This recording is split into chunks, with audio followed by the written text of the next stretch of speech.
Computer, yeah.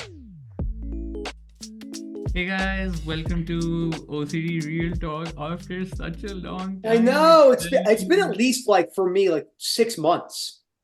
I think so, something like Yeah. that. And we haven't because I think everyone's just like busy at this point and whatnot, so it's just like difficult to get everyone together. But like we need to do this more. We say this with every Real Talk. We need to do this more, No, and we then we actually don't. have to do this once Like a month. We have to do it once a month for we sure. have to, we Yeah, have to. We Yeah, do. yeah. definitely. I think like so we were just also discussing like what we want to talk about in this video, and since it's like three of us like coaches on this real talk, we thought we would take a look at the various experiences and the questions and whatnot that we have on coaching calls. So like um Nick, so I'll start with you because I think you've been doing this like uh the earliest and all. I don't Longest, know what the the longest. Sorry, longest, the earliest. I like the that. I'm earliest. saying that from now on. The long all my grammar just went out. But yeah, you've been doing this longest. So what are like? Would you say what are some of the like common questions that you get in someone's like first coaching call? Sure. So I think it's important to start by what I say on the first call. I always ask the first thing, "Hey, have you done calls with anyone before?" Every once in a while, yes. Like I just because there's so many people in the groups as we know. So then I'm like, "Are you in the WhatsApp groups?" They say yes, and I say, "Hey, look. So this is what I'm going to do. I'm going to take notes for you. You don't have to worry about writing anything down. After this is done, I'll put you in the WhatsApp group, unless it's a very serious case, which we do see obviously, where people are in really tough situations or maybe they don't want to for whatever reasons." Yeah. And then I start by asking them to give me a background, but I specifically over the years have changed what I say to that. Because I used to say, give me a background, and then they will spend 35 minutes giving me a background. So I say, specifically, how's your OCD been in the last 6 months? And then they usually say, do I have to go to the beginning? And I say just a very brief summary. That way I don't have to know everything because they'll go back to when they're like 3 years old. I mean, you know how Yeah, we yeah, are in those OCD sufferers. yeah. So then they usually start speaking. And then sometime in between them, I start to say, hey, do you mind if I jump in here? And I start talking. And the first questions I think that I'm usually asked are, have you seen, like Sam was saying before the call, have you seen this before? Or have you worked with this before? Now, because a lot of people know me specifically online as like the sensory motor guy, like that one fear. The amount of times I hear this, um, yeah, but I've never heard you talk about this part. So did you have that? Not even have you worked with that. Did Yeah, you yeah, have yeah. it? Um, Yeah. I had an individual come in that has a rare form of sensory motor that I had never seen before. Where when they look at an object, they feel like the object, which was interesting. Right. They see Yeah, a yeah. blade of grass and then they feel like they're the grass. And it's so easy for that person to say, well, that's so out of touch. And I say, well, look, it's still the fear of feeling a certain way, still the fear of being stuck with it forever. The principles are the same all the way across the board. And that's usually what I'm met with. The second questions I'm usually met with, if it's more along the lines of Sam, as you know as well, with the real event, false memory, POC harm, is what did someone ask me the other day? Yeah, so what happened to some of those people that you used to work with? Are they still around? Like they ask, like, are they still in the groups? Like they want to see if they're like in jail or they went somewhere. They Yeah, ask a yeah. lot of. I did an exposure with someone on the phone yesterday, and I was telling them about a story of a friend of mine in real life. Sam, you'll love this. Their wife, his ex-wife, was not in a good spot, accused him of sexually assaulting their children. He handled it very well. He went to the police station, and she was like, I could hear that on the, like she was very scared even hearing it. So we started talking, and then 10 minutes went by, and she said, what happened to the guy, your friend? And I was like, I was like, no, I was like, you're so stuck in wanting to know if he went to jail. So it depends on that. I think if you're going to do this for a living, you have to understand the first couple calls to potentially, as Moment and Sam and I know, the first 10, 15 calls, depending on the person, is going to have a lot of reassurance questions. And you can Oh yeah, tell they're used 100%. to seeing other people. Like I was working with someone recently who was in a OCD support group and was asking me questions. And I was like, just so you know, that's reassurance. Let me explain why. And they were like, no, it's not. And I was like, do you talk about this stuff in the support group? They're like, yeah, we go out there and just let our feelings out. And I was like, code red. I was like, code red. I So, think I yeah, like what you were saying about like the jail example as well, and because obviously people are trying to be like, wait, so like, because what people are then trying to test out is that will acceptance lead me to doing those things and everything. yes. So it's like if acceptance, and I put it this way to them as well, I'm like, if acceptance meant agreement, or if acceptance meant that you would do this, essentially all OCD sufferers who are working on their recovery journey would be a bunch of thieves and killers and defaulters and like you name it, like assaulters, whatever you want to list down in that, there would be that. But like, and that would put everyone like in a tough spot, every OCD sufferer in a very tough spot for sure. But I think like some of the like most common ones are also like, hey, so how many sessions will it take me to get better? Yeah, very That's common a one. big Right? one for How sure. many sessions do I need, or how long will it take me to get better? And I remember there was someone who came in and I was like, okay, this is where you have to sit down. We have to talk about this. I have to give you a reality check. This is probably going to take much longer than you want, and this won't be great. And I could hear them It's hard to just hit like them with that. It is it really is hard hard to do because, that, right? yeah, Because, but I mean, the thing is, I also do not want to be one of those people who gives them unrealistic expectations of the recovery journey and be like, you know what, in 6 months, your life is going to be amazing. And that is a possibility. They really might change things around in 6 months, yes. Um, but like again, I can't guarantee that in the sense of there's so many factors in between because they might not, let's say, do the homework, or let's say a life event happens, someone in their personal life dies, or they're diagnosed with a health problem, and anything like that can also set someone back. So then, me saying that within 6 months, yes, you are going to completely uproot your current life and be a different person. I don't want to give them those unrealistic expectations. So that Yeah. it's a good conversation to have, but yeah. Yeah, one of the first things that I do is I instill hope. So I try and tell them, because normally you don't know what kind of state the person's going to be in. As we know, there can be people in crying and screaming, or people who can quite come in quite calm, believe it or not. Now, what I try and do is instill hope, tell them they're not alone.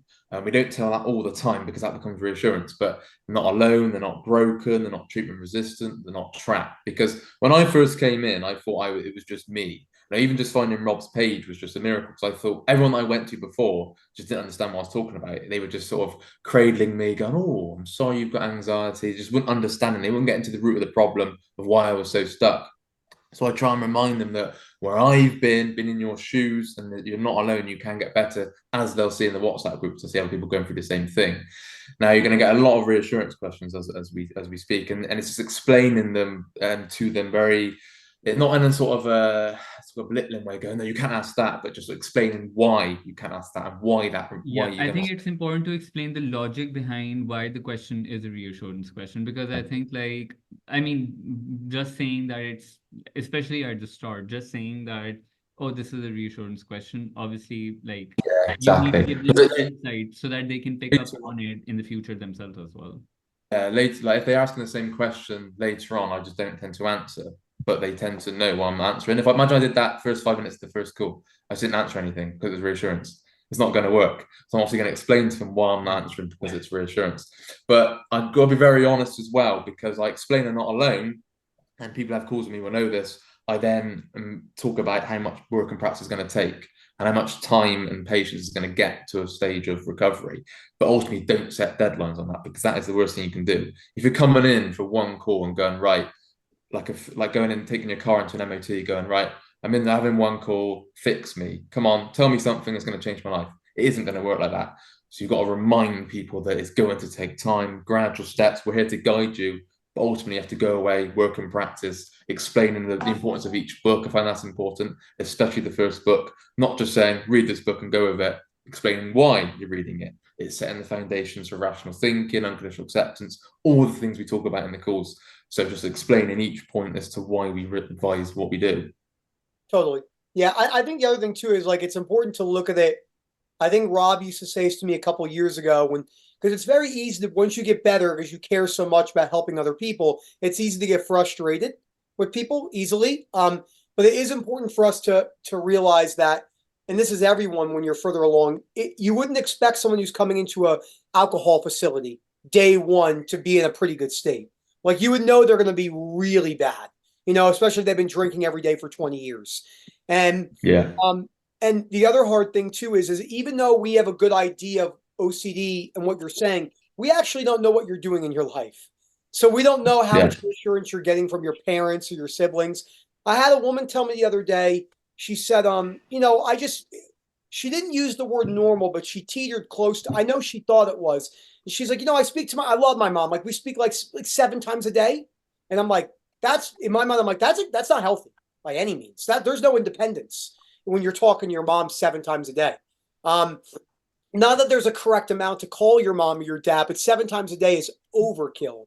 But I think like when there's also like a high probability with an OCD sufferer, if that's happening, that I mean, I would say 9 out of 10 times that is a compulsive thing. Like I don't think I've ever come across ever like a case like that where someone is speaking to their dad, their sister, their mother on a daily basis to that extent where there's no reassurance or something like that involved, Totally. because almost There's 100% of the there's time there is. going to be every time because the intention is there to help them, but it's actually making them worse.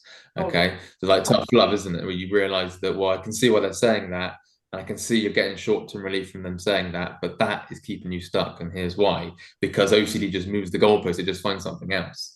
I was explaining And what you'll also tough love see is. that with a lot of those people as well. And again, this doesn't mean that you have to like grow distance from your like family members and just keep them at arm's length. It's not Yeah, that either. But there's a difference between being close and then being like completely dependent. There's yeah, a slight difference in that. And then I think that what really needs to be highlighted is that I think with a lot of these people, you will see the common fears that come up in those kind of dynamics are, again, fear of losing the relationship with their loved ones, right? Or fear of like losing the connection that they have. yeah, So like I was speaking to someone, this was like about a year ago. I was doing calls with someone like who had a very close relationship with their mother and their sister, and they yeah. had existential OCD, and it was feeding into what if like I don't feel connected to my mother and my sister. Yeah. Then you can see that easily that it's like fertile ground for OCD to And feed another on. thing too, Moment, is I think this is especially because we're kind of still in like that first couple calls. Yeah. I know this is really hard to hear if you're watching this, but the chances of you, like, let's say you get really inspired or motivated. This is how most people are with the gym or nutrition, and then you leave the call. The chances are within a very short amount of time, you're going to be feeling just like you were before you came on the call. And then it's going to be very easy to doubt, did I get anything out of the call? Oh my gosh, is this actually working?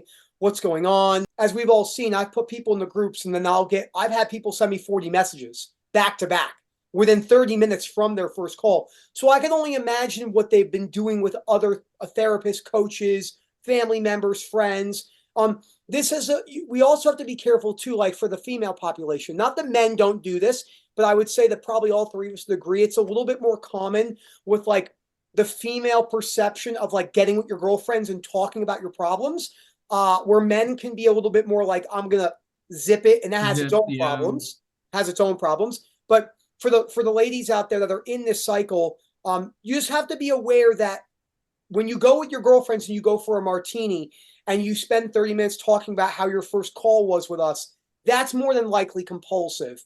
And it's hard to tell them that because I'm usually hit with like, no, like, as we know, it's good to talk. Like, no, these are my girlfriends. They want to know. And I'm like, yeah, but they also don't understand OCD. And that goes for even like, again, that thing of like talking about if someone has, for example, in relationship OCD, whatever the topic of doubt is essentially, right? So then talking about your relationship or talking about something else, like, Yeah. so that then becomes like a unidentified cycle of reassurance, confessing, venting, and just like, getting that kind of like comfort bubble. I know Nick's touched on that before, where he set a goal, and I did this with Amy as well. To not, my goal was to not mention anything to do with OCD to my partner, okay? Because it got so out of hand. We're confessing, venting, constantly talking about it, because it was a sense of attention. Every evening I got home from work, it was OCD. How was your day today? OCD. I had this thought. This thing happened 10 years ago. This thing happened last night. So it was that constant. So I thought, you know what? My goal is to not even mention it. To get to a stage where my partner can't even tell that I've got OCD. It wasn't just my partner, it was friends, it was family, because it just became this big thing that as soon as Sam, how's OCD? How are you feeling? How's OCD? And that I obviously wasn't. Yeah, I just had a call today with someone who was like, and I was basically telling him to like stop venting to Yeah. your wife about like, how uncomfortable you feel. Yeah. And he was like, is there like an amount like maybe like once in 2 weeks or something like that? I was like, you're basically like asking me the kind of question, which is that an alcoholic who's saying that can I have like one glass in 2 weeks? Can I I was do like, meth twice a month? It's like, yeah, no, yeah. probably I said not. that you have to realize that you're someone who's not going to then just stop at, even if I tell you to do that, for example, you're not going to stop at that one time, because then it's going to open the floodgates and you're going to then want to do it like every single day then again, just as much. So you won't be able to reel back. Like it'll be difficult to reel it back. So you have to treat it as trying to go cold turkey as best as you can on that. And of course, you will slip up and all those things will Totally. happen. But then, like, that Real is quick like moment, what you just said, I know we all explain this on first calls. What you just said right there actually is a good segue. Is when we give expectations, because we handle this a little bit different. Like Rob just did a big 30-minute voice note for the groups the other day, talking about like the tone of voice. So it seems like when we're giving you the homework, I always say, look, there's two people I can think of right now in all the years I've done coaching, two people who I truly believe from the first call never did compulsions ever again for their major themes. And they were really messed up, like physical withdrawal symptoms. She came in with breathing OCD and she's like, what do I have to do? I said, okay, you got to sprint 5 minutes a day. She's like, I did it. Didn't even care with having panic attacks. And I had another girl moment who had the worst contamination I've worked with. She went to the hospital 60 times in like 3 months, like full overnight visits. She was Googling 8 hours a day. From our very Okay. first call, when I came back for call two, had not Googled 1 second. And I'm like, whoa, going from 6 to 8 hours a day to that is incredible. So you can see that, but 99.9999% of people are going to fuck up a lot. I was no different. I remember Sam, you've heard me say this, I think moment that's too. I would get to my house, I pull into the driveway, and I would literally do this. Okay, you're going to go inside and you're not going to mention OCD. Not once. And the door would open, and within 20 seconds, I'd bring it up. And then I would be like, whoa, my gosh, I am really in a bad spot. I've Thankfully I've never had to. So this is the thing. Like I don't think I ever was obsessed with talking about OCD itself or mentioning even OCD, but I was definitely obsessed with talking about my feelings all the time. Yeah. I think Oh like yeah. and I think like, and this is something I have to explain to people as well who are doing that, because it almost becomes like a personality trait, which is like, oh, like I'm an emotional person and I'm like, plugged Yes. into my Yes. emotions. And I, I'm really aware and self-aware and this and that. And it's like, and then you have to, after it becomes this obsessive cycle, you really have to look at yourself and you're like, are you like getting yourself like what's going on here? So like you have to stop being the like, heart on your sleeve kind of guy, and you have to be the stop being a little bit of the emotional guy, because I realized how much talking about my feelings, because it wasn't just like, oh, this is what I'm feeling. It would go into this like big psychoanalytical like, Yes. essay about, this is what I'm feeling and this is where it's coming from and this is what it does to my brain and this is this and like it was super unhealthy. I had to go cold turkey on that for sure. And a good way to show too what we mean, like this is a really sad example to use, but to show you when people say, I'm a very emotional person. I'm sure over the years, like if we take World War II for an example, which had the last couple hundred years the most amount of deaths. I'm sure there's a lot of people that went into World War II being like, I'm a very emotional person, and then when they left that, they were very much not because of their experiences. So it shows you how you can change, and these. And also, I mean, I will say for that statement, I would go on to maybe argue that I think maybe every OCD sufferer is an emotional person, because like if your fears and anxieties are that catastrophized, and Yeah. then you're Yeah. feeling things at such an intense level, I would say probably every OCD sufferer is an emotional person I mean, then. I couldn't. The amount of times when I started suffering, I don't think I cried from 2000. I cried in the hospice room. I remember that. Like I went in, saw my dad. He died 6 hours later. He was basically already dead. But like I saw him, I couldn't believe what I was seeing. I walked into the bathroom and I cried like for like 20 seconds, and then I was like, all right, and then I walked back out. That was probably the only time I cried from 2010 to 2020. And then when I developed chronic OCD, I would just like look at a mug and be like, why am I Yeah. crying? Like I cried every day for at least a couple I I years. was used, the opposite. I used to cry at songs. A song would come on and that would send me over the edge. I'd be Done. See crying ya. Oh yeah. every I was the day. opposite. I had a really, really hard time crying. In fact, like I remember I was in this one therapy session one time and I was like, I actually really want to cry, like, but like nothing comes out. Like I want something to Nothing come out of me. comes Have you out. ever cried in your life, Mama? Have you ever cried ever in your life? Did you cry as Of a course baby? I have. But here's the thing, so for me it's been the opposite as well, which is like for me after working on recovery, like but I think it really varies from person to person. I feel like now it's a bit easy for me to cry. Like I'll be watching something emotional and I'll be like, You'd cry at Taylor Swift now, wouldn't you? I don't know. If I saw her in person in concert, maybe I would. I don't know. I wouldn't put it past me. It would be an emotional experience. I would But like absolutely go to a Taylor Swift concert with Moment. That would be amazing. I think it would be really fun. It would But be so so great. But yeah, real quick so I too, think another thing I was go going to ahead. say, and I think this is good to kind of like transition to what happens usually in the second call.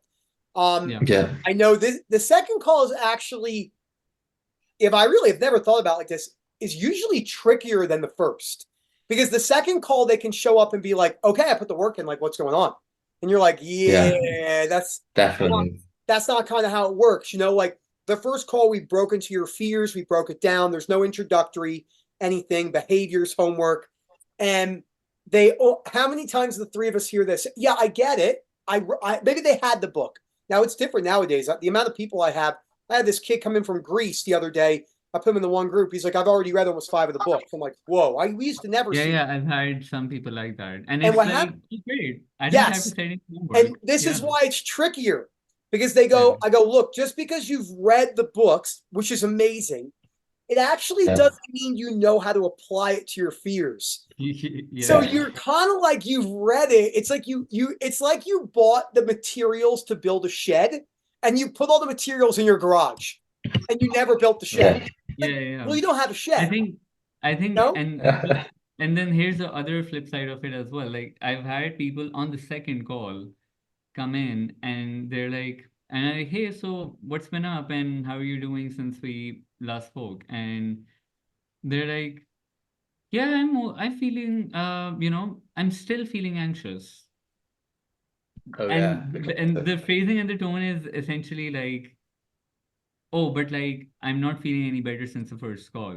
So then I have to also then explain, but I don't expect you to be feeling better right now at all because it's just your second phone call. So, or even in like the third or fourth phone call, people come in and that's your first opening line. They're like, I'm still feeling anxious, right? So I'm like, of course you are still feeling anxious. I'm not expecting you to not be feeling anxious. But I in the mind, because you're tracking your anxiety so much, which is a classic compulsion with OCD sufferers, and you're trying to track your progress, you're then seeing that even in just like 2 days of doing something different, has that resulted in any less anxiety? Has this changed?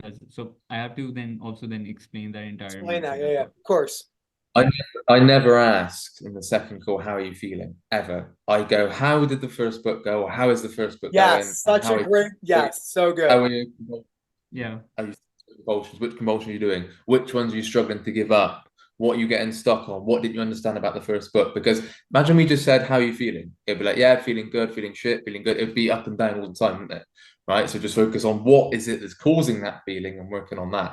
I think that's so important because you got to think with other therapy calls, which I found was just solely focused on how are you feeling, what led you to feel this way, going back into the past, and what led me to feel like this, and am I an emotional person?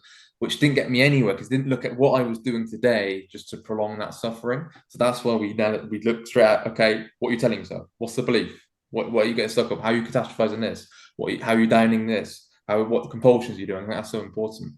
Especially when they're in a really bad spot, which I mean, I used to, when Rob used to say this when I first came in, I would say, oh, I'm sure a lot of people say that, but I really do think that we do probably see some of the most severe cases.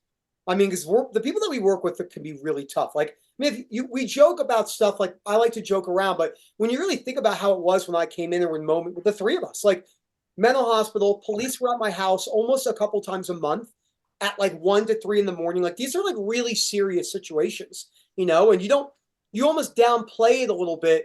And it's so hard for the sufferer in the first couple calls to be like Rob said this the best one time, and I think this is really hard for anyone with any disease or condition to think about. It's like if you have rheumatoid arthritis, you know that in your life you will have, and this is something that doesn't go away. That's the other unfortunate, like RA or some of these bone conditions, joint conditions, that it's going to cost you some money in forever. With OCD, it can feel very like an injustice when people are like, what are Yeah. you saying? Like, I have to come in for a while. And it's like, look, and I always frame it like this, and I don't like to talk about it from this angle because it can be taken the wrong way. OCD recovery, the principles I learned had made my business skills 10 times better, which has helped me in my life in other ways. So it was an investment like anything. If you were investing in real estate or something, you're investing in your own perspectives, which you might not see a monetary gain from that, but take something like you always get annoyed on Christmas or a holiday because your family member holds very different political views. Well, now you can go there and that not affect you anymore. And that's a And I literally, That's the priceless. call. That's priceless to me. priceless, Yeah, priceless. and I think like the call I was on just like right before this real talk, we were talking about, because you know how there's also a part of acceptance of having OCD itself, other than your Yeah, main theme, yeah, which might be harm, health, whatever it is. You also have to have acceptance of OCD, because we were talking about this entire, concept of like, I don't deserve to have OCD, or like, why am I having this theme and this and that. So I was like, wait, so are you also then like being really super hard on yourself for perhaps having inherited, like, I don't know, some heart disease, and then having to monitor your cholesterol levels, right? Are you monitoring that, oh, maybe a grandparent or someone had Alzheimer's or Parkinson's or something, and then beating yourself up for, having that genetic component in you? And they were like, that's a good point. I'm like, my grandmother has dementia, and she also has diabetes, but I mean, I'm really not even thinking about that on a day-to-day basis, that I have to monitor my sugar and this and that and whatnot. So I was like, there you go, right? So I mean, why are you because those problems can cause just as much of an inconvenience to your life as well. So why yeah, is the mindset different when it comes to OCD, and Totally. yeah. why aren't you accepting of that? So then they were And, like, I think it's important to see it as a journey and a process rather than to see it as like an end destination or like some sudden quick fix. Because once you realize that the tools that you're learning with all the books and the rational thinking, they're designed for life, right? It's not just to get over POCD, not just to get over sensory motor contamination. It's designed for life. And that's what really helped me. I thought, well, even if I'm still stuck, so it brought down the fear of fear, I can learn so much else with other problems, with financial problems, with career problems, relationship problems. So I took that and saw that as a journey, because life is a journey, right? So you're on that journey. OCD is just a problem. We're trying to overcome that. But if you just solely focus on, I need to fix OCD, I can't live life without OCD, OCD needs to be gone, then you become so obsessed with overcoming OCD, and then you're not actually focused on all the other tools that you're learning for life. And that's why That really Rob helped said me. in that voice note, that 30-minute voice note, he was talking about, if you're coming in, and we all do it. By the way, just so everyone knows, everything we're talking about is everything we all did. Me, Mom, and Sam. Oh Jeremy, yeah, 100%. these are all, Definitely. they're all, I and there's so mean, many things that we can't even like cover because there's like, all the lying that I did behind Rob's back, telling him I did my Oh exposures when I didn't. yeah, Just definitely. compulsively note taking. I've never spoke about this too much. I mean, a lot of and notes this in is my what book. No, and Yeah. Sam, this is what you were also saying, right? Which is like a lot of people obviously when they're speaking to us because they've seen us on the YouTube channel and because they're hearing us on the calls, it's hard to imagine that we were just as bad as well. So then obviously they're like, yeah, but you don't get it. What you were saying, right? Which is like you don't get it, like mine is like far worse. But like y- no, you don't get it. Like we were in the trenches. Like we Yeah. were literally We don't need persuading on OCD suffering. We don't need convincing that it's tough. yeah, Like yeah. we And I got know. kicked out of the groups. People don't believe that when I put it in that voice note. I mean, and Moban probably remembers. I was removed from the groups for 3 months, Sam. Like I was, Wow. but no one really sees that, or like the running joke one. I know that Moment remembers.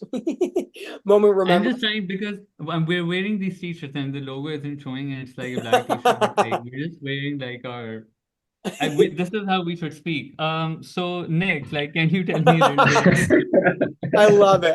But no, it's yeah, we don't really see that. That's why I posted that photo Yeah. of me with the shaved head and my eyes. I mean, you could just see in yeah, my yeah. eyes. Oh yeah, yeah, I, I I think was like gone. a good way, like I think when people like one of the ways that people are able to like be like, oh, you have been there is like when we list down like these are the fears at play and when I tell them, you don't even have to tell me, but I'm guessing, and you can correct me if I'm wrong, but I'm guessing that these are the compulsions you're doing, and they're like, yeah, exactly to the T, yeah, exactly all of that.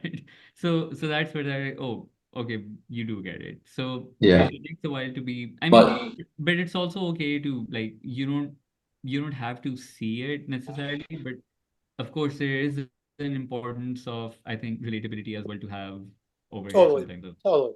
my biggest problem was it wasn't anger as such. It was pretending everything was okay on the call. That was my biggest problem. So even though I was really suffering, I just put on a brave face. Now, to a degree, yes, you do kind of do it. You can't just constantly cry and vent all the time. But it was like, yeah, everything's fine. I remember one call with Rob. It was like, everything's absolutely fine. Absolutely fine, yeah, because I just didn't want to confront the fear, right? And how can we get to the problem if you're just beating around the bush? You've got to go into the eye of the storm, Yeah. especially you POCD sufferers, you real events, you false memories, because you don't want to go into it, right? I know people that can cancel sessions because they just didn't want to go into that, don't want to go into that fear. That's just too scary. I don't want to go into that. And that was my biggest problem. Another problem I had, and I got kicked out of the groups once for this, was being so I was joking around too much. I was sort of taking people off track because I didn't want to focus on the work. I was being too jokey, too like, oh, just forget this, make a joke. Okay. And this is what I really love about these groups today I've because never done they're that. focused on recovery, right? It's not just, oh, we're having a laugh. Yes, humor is very important, but the goal is recovery, right? The goal is to get better.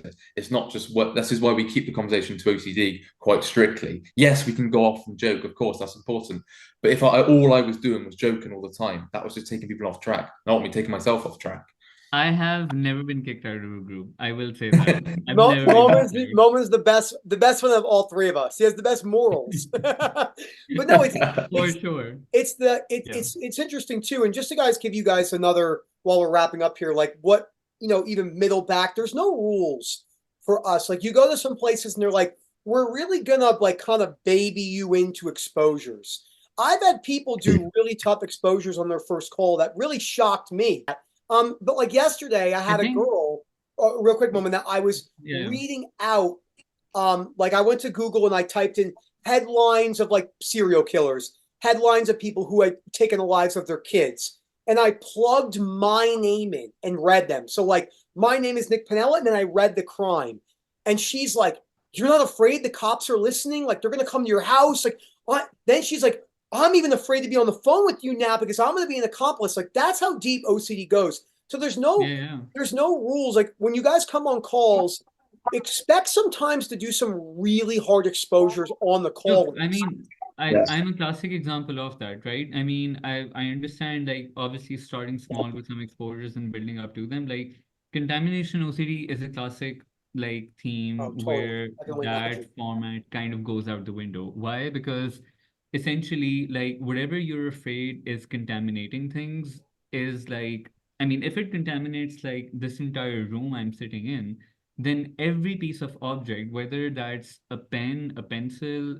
like a tissue paper, a book, like, the lamp or whatever it is, everything is like a 10 on 10 exposure for me because that original source of contamination, whatever it is in my mind, it's on that, right? So for me, there was no hierarchy of, and that's why I coasted on exposures for the longest time and I felt so stuck because I was like, everyone talks about a hierarchy of exposures. For me, there's no hierarchy because every single thing is like a 10 on 10 for me. So how do I Totally. even proceed? I don't think I can proceed because if I jump into like a 10 on 10 exposure directly, then I'm going to mess up my brain or I'm going to be stuck forever, blah, blah. Yeah. So my path had to be to do a 10 on 10 exposure on the first go. That's how it felt, exactly how it Yeah. felt. So there was no hierarchy of things. So, and I think that, I mean, with some people, like with a lot of people, yes, a hierarchy works, but with a lot of people like contamination OCD, and if someone else is like with another thing quite severe, it might not be like a very clean, smooth hierarchy. You might have to jump into just a really hard thing in the first place. Yeah. Yeah. It's And how often do you hear, I'm not ready for that? This is too scary. I'm not oh, ready. all Yeah, the And yeah, time. for ultimately, sure. and when we get later on into calls, I'm saying, don't wait for the green light from me. First couple of calls, I'll set the exposure with you. So let's get in someone to read an article. I might load it up and we'll read it together. I go, right, next call, you're going to read that by yourself. And then you're going to go not even need me to tell you what to do, right? Because that's the aim. We can't just be Yeah, given the green light. someone can, and we've had this, like someone can, it might be their 10th call or even their 15th call, and they come in and and when you ask them about compulsion or exposure, they're like, I haven't given up that compulsion or I haven't done the exposure, it's too difficult. Yeah. So, I mean, like, and I think that, like, obviously we're here to provide all the maximum insight that we want to give you on everything, and we do, but then after that, you have to action that insight as well. And And you that can was do Yeah. it. I exactly mean, me doing that. it's gonna be tough. Like, again, Yeah. as Sam and Moma were talking about, it is more than likely going to be the toughest thing you've ever been through from like a continuous So, suffering perspective. Um, no doubt. like, I'm a good example of someone who lost my father to cancer. I know it depends. I don't have a fear around that. Let's just say no, it doesn't have a fear about that. That didn't even come. That's not even in the same planet. It's not in the solar system of what my continuous OCD suffering Yeah. was. Like, my dad's been dead for 7 years now. I can go weeks without thinking about my dad. Then I'll see something and be like, "Oh, my dad," and like have a quick thought of him. But Yeah, yeah. OCD doesn't work like that. It doesn't let you off the hook. And I think what's important, kind of the closing thing I want to say for my part is that, Sam, I'm reading a book right. Finally, I have never read a book by him, and I just saw it on my bookshelf. I think Erica bought it.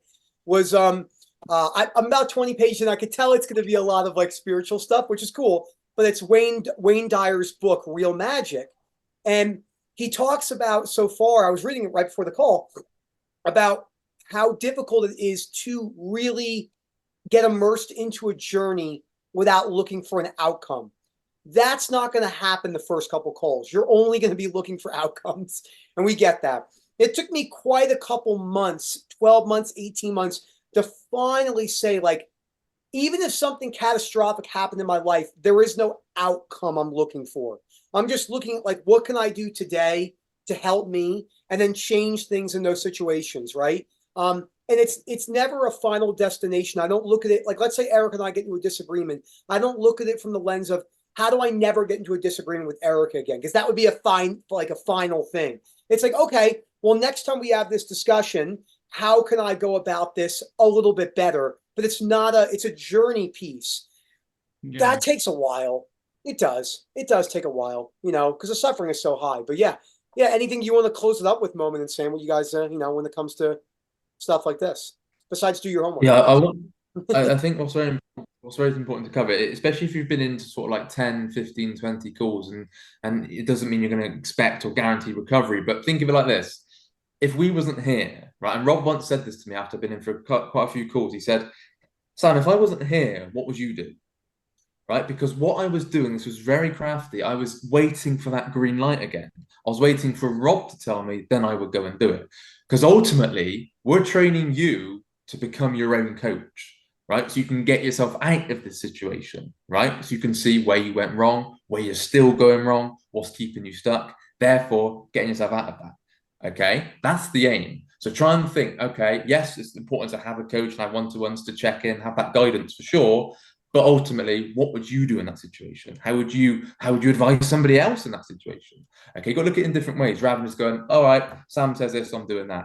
Rather than actually seeing the insights of why we're advising that, so you can get yourself out of it in the future. So it rises again, which it undoubtedly will. I think, like, for me, I would mainly say that you do have to treat OCD as kind of like a long-term illness. And like, because if you don't treat it like a long-term illness, then you are going to think that, oh, if I'm going to do this, like, small antibiotics course then of medicines, and I'll be fine. And that is, I think that mindset is where a lot or majority of the frustration with the journey also comes into place. Like, and when you treat it more like a long-term illness, then you're also a bit more realistic about things. Like I say to people as well, I'm recovered, but I'm in no delusion that I can never ever have like a setback or relapse. Like Yeah. the likelihood of that happening may be very low because of, how much I've worked on myself, and overall I feel like I'm a rational person and accepting of like most things. But at the same time, there's no way for me to 100% say that I'm never ever going to have There's no any. metric. Yeah. Okay, there's no metric. There's no That's metric on that. So, and I that's have to be aware of like the fact that, I mean, there is a genetic component in me as well, because my family members and my cousins and my uncles also have OCD as well, yeah. right? So I can't, like, I have to keep that in mind, because I think it would be very delusional of me to think that like I will never ever in my life be able to Yeah. so in my mind, I mean, I don't suffer with it right now, but I treat it as like it is for me like a thing of like, okay, this might pop up later on because it is genetically a part of me. But Yeah. I don't, I mean, I just, the only thing I can do best is when and if it comes up again, Yeah. I how think can that's so I important get because over it? Yeah. it's so important. I treat it as sobriety. You hear us say that a lot because I know full well that all of us have the tendency to go back to compulsive behavior, right? We have the tendency to think irrationally because we're trying to be rational. We're trying to remain rational in a very highly irrational world, right? Yeah. So I'm just aware that I can slip back into that. It's unlikely, yes, but you always got to remain aware of that. Even somebody who's been in for years, coming in for maybe a call every 3 months, you always have to be aware that you can easily slip back. That's not to sort of strike the fear into you, but OCD is a very difficult I'll give you disorder. guys a realistic thing. Like last year, after not having any body dysmorphia issues for about 24 months, I had convinced myself that I could start tracking my exercise again. What a dangerous thing that is, right? It's like with alcohol. I'm 10 years on the wagon. I'm good to go back. And I was like, I can track things again. And I like how sneaky I was. I'm only going to track the main powerlifting, squat, bench, dead. And then it started to snowball. And then I was like, oh, you know what? This isn't true. I'm doing this. Hold up. You can't jump. Wait, okay, so Nick, quickly before we end this, what's the story with Daisy that's been happening in the background? Okay, so Daisy has, hey, Boo Boo, come here. Well, let's go chase her. Hey, come here. Go look at her scars. Hey. Look at me. Look, Daisy. You want a treat? Yeah, okay, hold on. Come this way. Hey, look. Come here. Okay. Hello, Daisy. Look at come here. Turn this way. You guys see it? Oh. Yeah. Ouch. So she has these two big scars. She's not allowed to jump. She's not allowed to go down, like do things. And she's just not. Go see mom. Just be careful, please. Gosh. It's like, now I see what it's like having a kid. Wait, did she have like surgery or something? Yeah, she had the 2 cancer spots removed. Oh, shit. Okay. And the scars are like, dude, they're big. You should have seen her yesterday. She was on like the heavy meds, and she literally was so cute. She had the cone on, and she was like this. and the drool was so sticky and piled Oh up. God. And I was like, Oh. Daisy, what is this? It's like, so now Erica's like, she just got home. She's like, watch her. Don't let her jump off the bed. So Yeah. that's what she does. So, but here, well, let's end it with this, right? Here's one outcome of OCD recovery. This is a really funny, interesting thing. That would drive most people crazy. It's like chewing. Yeah. That didn't do a single thing to me. I just was like, hey, look, I gotta like adjust it real quick. She can't jump off. Those type of like, I remember Erica, the printer is in my office. So like if we go into the office real quick, the printer's in here. So she used to come in and be like, hey, can I use the printer? And I would like feel my heart rate come up. Because I'd be like, oh, come on. I don't want to be interrupted or anything like that. Wait, These are is the that your benefits. shooting space? Huh? Is that your video shooting space? Yeah. I'll So show you you. use like that actual, like, I don't know what it's called, but you use that actual like Erica, flash thing to make say hi. videos. Hi. Hello. But yeah, this is the spot. Oh, nice. Yep, I Wait, knocked over. is this a light or is this that, you know, Yeah, this is like, reflector? dude, I love this thing. This thing is great. So, and I knocked No over. wonder your lighting is really good in your videos. It's and like what I'll do is it depends on the time of the day. Like right now, this light is off, but this one's on. So I can like turn that on and then turn this one off, depending on what it is. Like, and it just brings different kind of like because I want another one of these too. So and that's kind of how I do it. So yeah. Well, guys, it was a pleasure. I got a one-to-one here in a few minutes. Yeah, same. Next All month, right. we're gonna book this in here today. We're gonna start doing this like Thursdays Okay. once a month. We'll schedule something. We promise. We promise. We promise. Or All we're right. all gonna disappear and then you guys are screwed. That too. Basically. Imagine we all hang out together. We're going to do an Unreal talk next I'm time. gonna literally get us all on a vacation together, and I'm gonna be the driver of the bus, and he's gonna drive us off a cliff. You guys are screwed. See ya. All right. All right, Nick. See you. See you guys Bye, later. Sam.